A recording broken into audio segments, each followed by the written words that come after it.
গলায় ফাঁস লাগিয়ে আত্মঘাতী হল এক সাইকেল মেকানিক। বুধবার বালুরঘাট শহরের 17 নম্বর ওয়ার্ডের সাহেব কাছারি এলাকায় মৃতের নাম শঙ্কর দাস, বয়স 54 বছর, বাড়ির সাহেব কাছারি মণিমালা এলাকায়।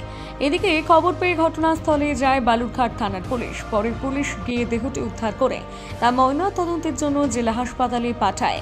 মৃত্যুর কারণ নিয়ে ধন্দে পরিবার পরিজন। পুরো ঘটনা খতিয়ে দেখছে বালুরঘাট থানার পুলিশ। এদিকে এমন ঘটনার সামনে আসতেই চাঞ্চল্য ছড়িয়েছে এলাকায়। স্থানীয় সূত্রে জানা গিয়েছে, এদিন নিজের দোকান ঘরে গলায় ফাঁস লাগিয়ে আত্মঘাতী হন ওই সাইকেল মেকানিক। রোজকার মতো আজ দোকান খুলে ঝাড়ঝাঁটা দেওয়ার পর গলায় ফাঁস লাগিয়ে আত্মঘাতী হয় ওই ব্যক্তি। মৃত ব্যক্তির বাড়ি বালুরঘাট সাহেব কাছারি মণিমালা এলাকায়। পুরো ঘটনা তদন্ত শুরু করেছে বালুরঘাট থানার পুলিশ। এ বিষয়ে স্থানীয় বাসিন্দা গৌতম কুণ্ডু জানান, হওয়ার মধ্যে কি সকালবেলা আসছে, আসে দুটো চা খাইছে, খাওয়া দাওয়ার পরে দোকানের মধ্যে ঢুকছে।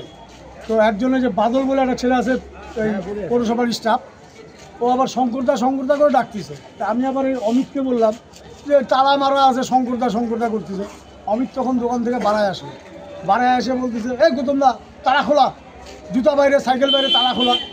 অমিত তখন পাল্লা খুলে দেখে মানে কি অবস্থা, হ্যাঙ্গিং কি মানে কি জন্য দিল তা কিছু জানা গেছে? ওগুলা পারিবারিক ব্যাপার, ওগুলো আমরা কিছু জানি না। আমাদের বাজারে সবার সঙ্গে সম্পর্ক ভালোই ছিল, এইটুকু।